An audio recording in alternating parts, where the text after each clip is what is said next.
Hello. I'll be talking about beyond monitoring.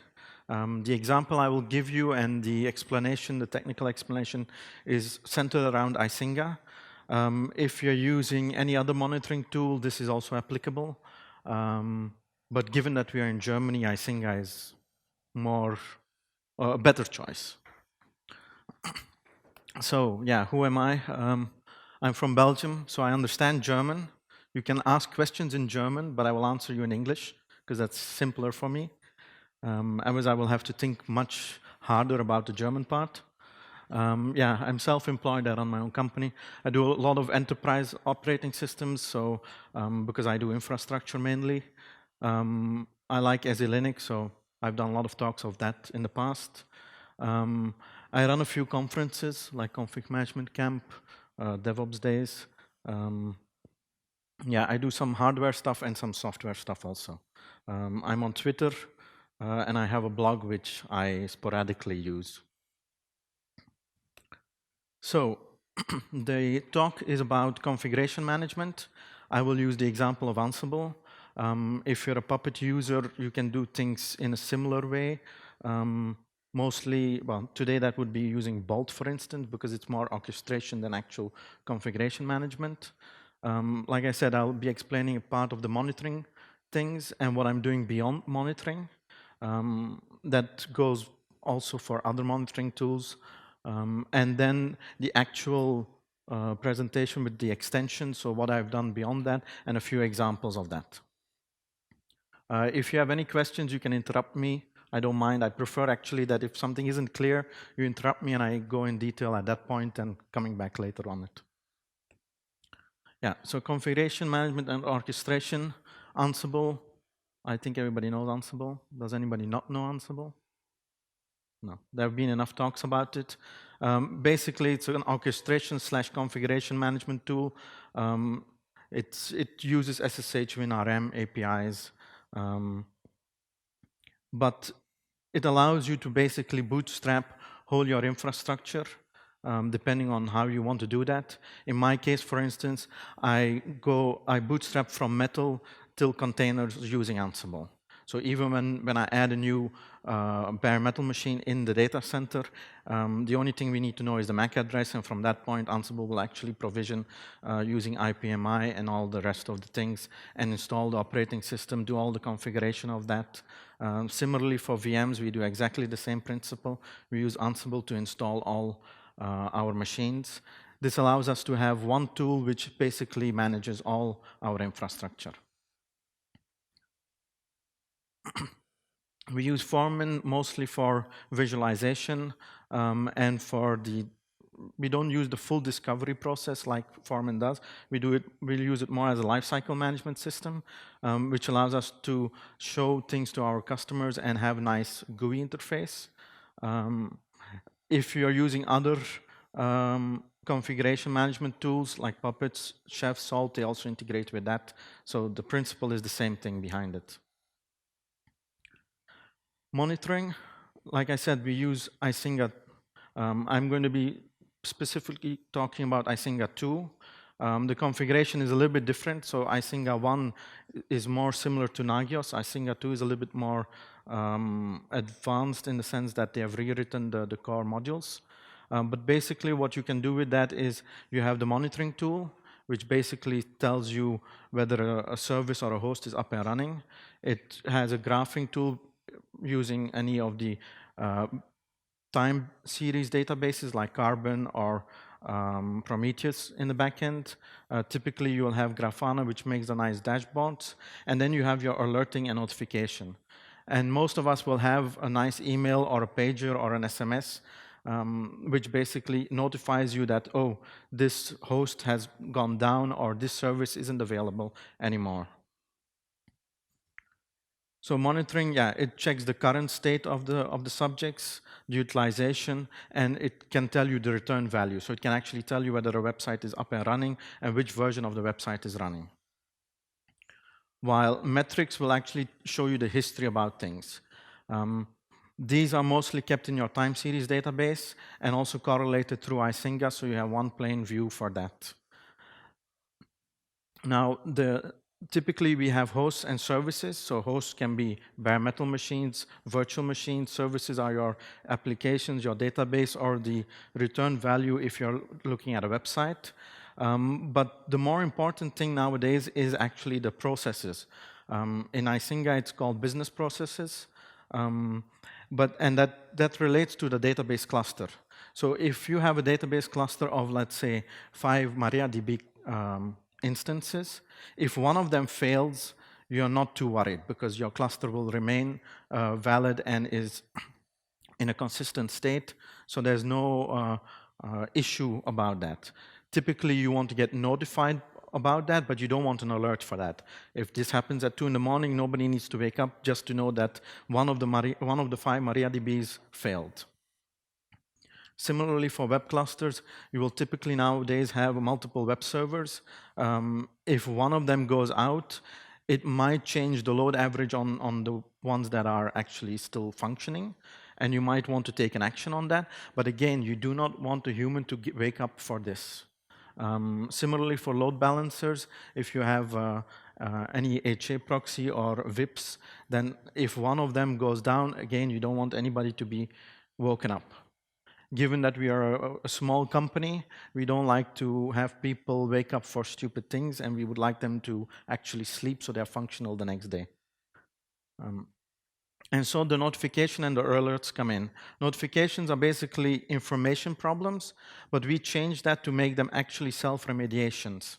So the notification will actually execute a playbook which will try to do self-remediation and make your cluster come back into a coherent state, so that if you have a 5-node MariaDB cluster and one fails, it will actually try to rebuild the 5th one, make it back in a consistent state, so that you got a notification that, yes, one of your machines died, a new one was added. You know this. The next day, you can see why this happened and you can analyze it, but it's not anything that is customer impacting at that point. We use then alerts for failures, and these failures indicate an end-user impact. At that point, it's the website which goes down, and this, of course, still needs human intervention at that point. That can be something stupid like a human error, a configuration error, which Ansible might not be able to figure out in our case, and will actually try to solve itself, but then ends up not solving it at all. But again, this means that we can limit the number of notifications we get and use those notifications in a different way. And so we start loving our monitoring system because it doesn't do only monitoring or graphing, it actually tries to do the self-healing for us. Extending, this is actually the part where there's some code. So it basically is a notification command which runs an Ansible playbook. And in this case, it runs on the Icinga master, the command which SSHs to the Ansible bastion and then executes the playbooks from there.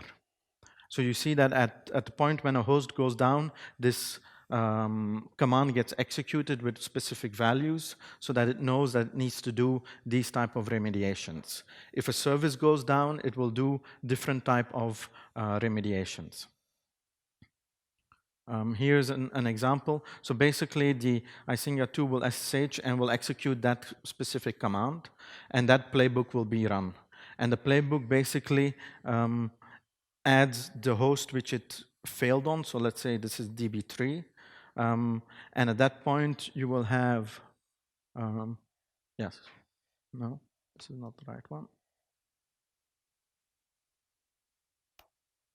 It will have this playbook executed, which will make sure that the virtual machine gets destroyed. It will install a full new virtual machine, set up the repository, set up the users, configure SSH for internal use, and actually execute the MariaDB cluster role, which will actually set up MariaDB, put the configuration so it can join back the cluster.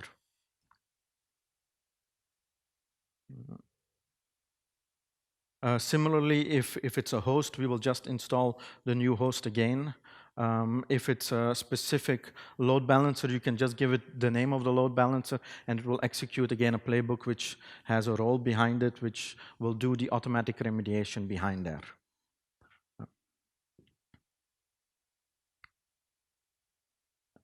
So this isn't very rocket science. It's basically just hacking the notification command to be able to run playbooks so that we can actually get things running in the background.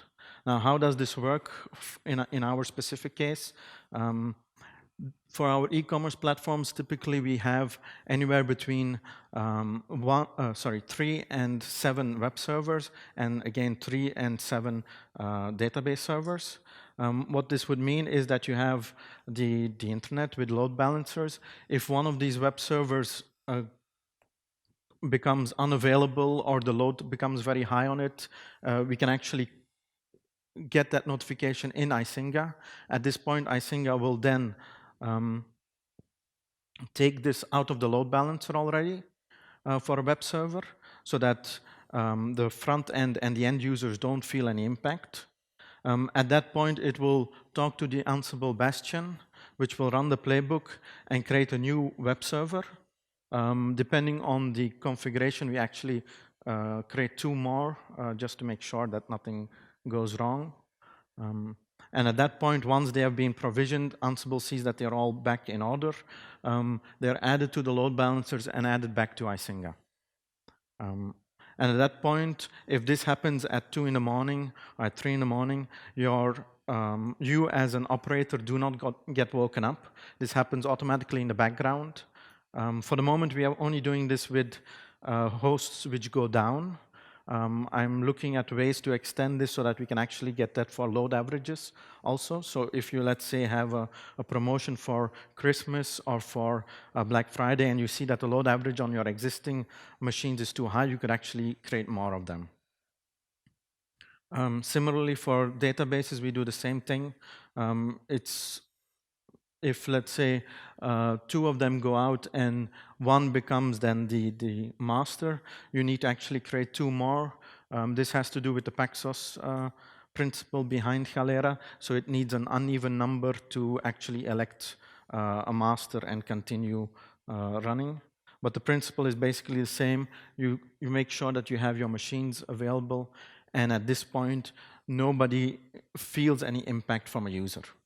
And especially if this happens at low peak, we never have had any load average problems or any other issues at that point.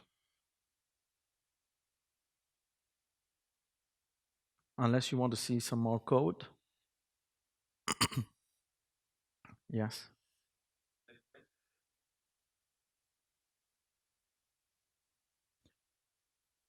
Yeah, so Icinga has actually 3 principles. It has a host, which is a machine of some kind, has a service like Apache or MariaDB, and has a business process, which is like saying that the white part here is a business process. So this is my database cluster. And you define in that database process, I need to have minimum of 3.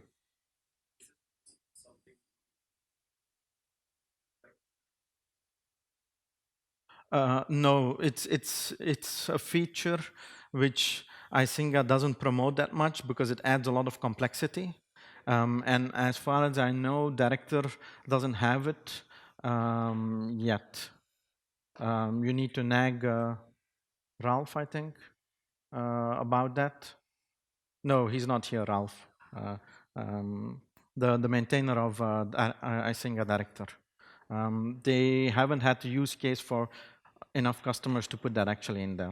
Like I said, we use it a lot because it makes sense in our case with these type of setups, but it adds a lot of complexity because you need to define them, you need to define which hosts are in there, and most people find that a little bit complicated. If you look here, for instance, these are the apply commands. So these automatically apply to any host within that group. Now, if you look at the old Icinga or the Nagios, you would have to define this for every host in there. Similarly, for business processes, you can do applies and then just say anything with the specific name comes in that group. So if you need to do it manually, it's possible, yeah. Any other questions?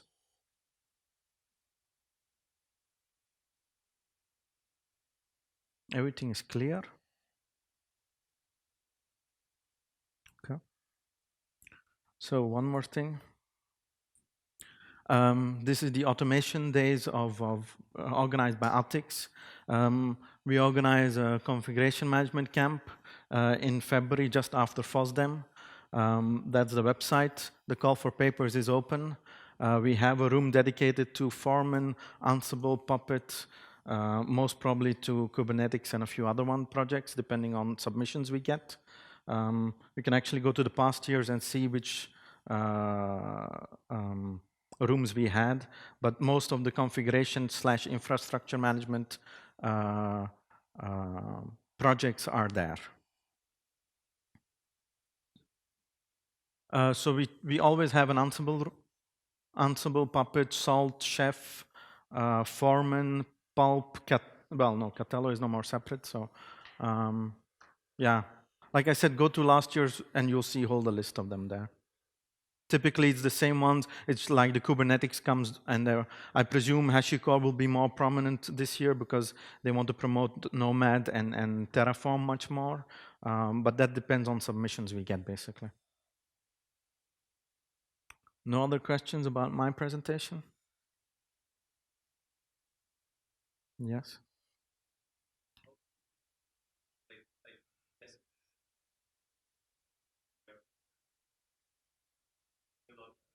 No. We use Ansible to bootstrap Icinga, and all the configuration comes out of Ansible. So, yeah. It's some of them are on GitHub, not all of them, because we keep on changing a lot. But we have a few on GitHub which are there, and it's basically just templates which build itself up.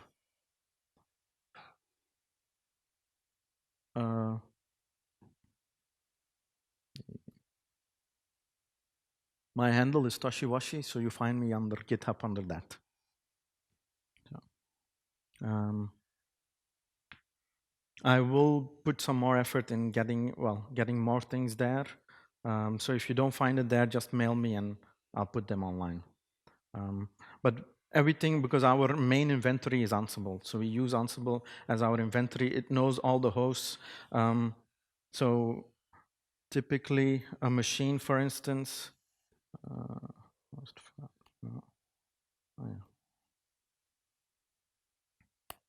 so this is the definition of a machine for us. It's quite extensive. So it tells exactly on which host it will run, which distribution, machine architectures, how many CPUs, what disks are there, the partition layouts. This is, for instance, for pre-talks, which is a CFP tool. It will configure the pre-talks automatically and do everything for us. So we just need to add this file and the machine gets provisioned automatically. The same for bare metal machines. There's, of course, less in there. Yeah, there's only this, which basically indicates where the machine is. So.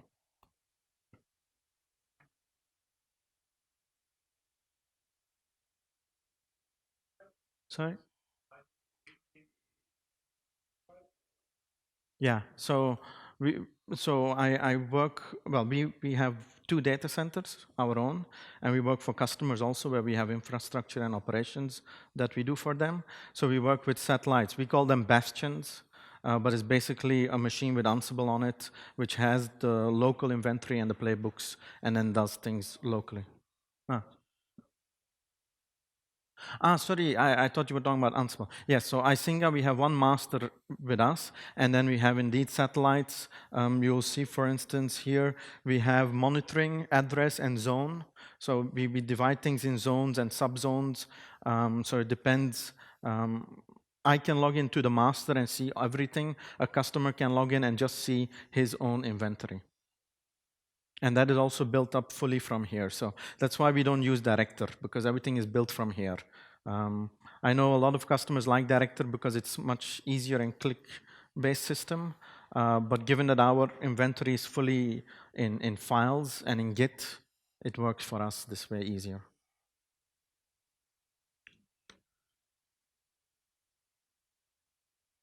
No, so it's on the local master.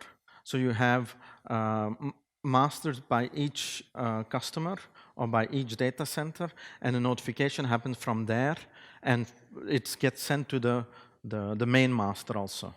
But the main master just gets notification. It doesn't execute any commands against them.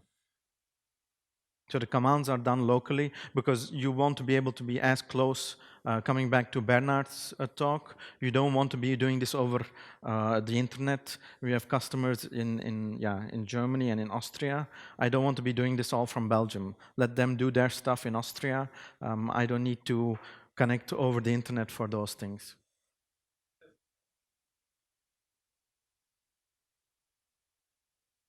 No, we have customers where we have failover also. That depends on the customer and the. So we do medium and small large. So in the small large we have a lot which have DRs and all. In the medium ones and in the small ones you don't have that because they don't want to invest in that. So I have a whole bunch of customers. So it depends on the customer what they want. Yeah.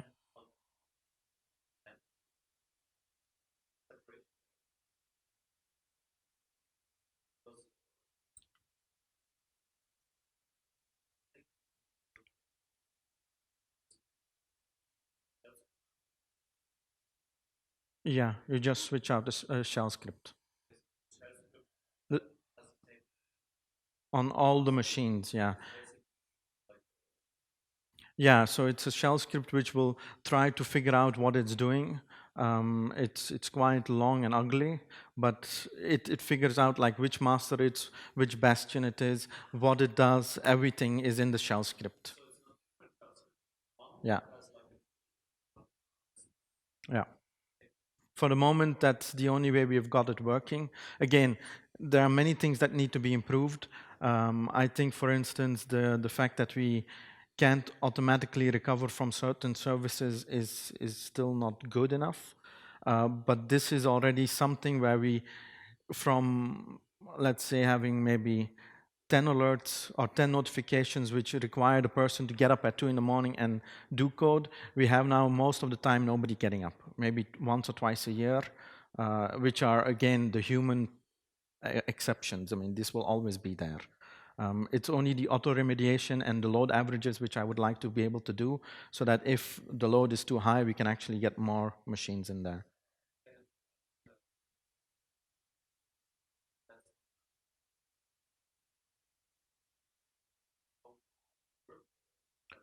It would well have a better logic in there, maybe in Python or in Go or something like that, which would actually know much more. The problem is how do we get all that knowledge in there, and that has been our problem for the moment.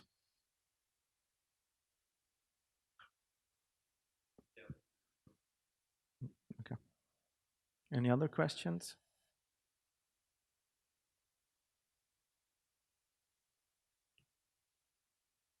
Okay. Thank you.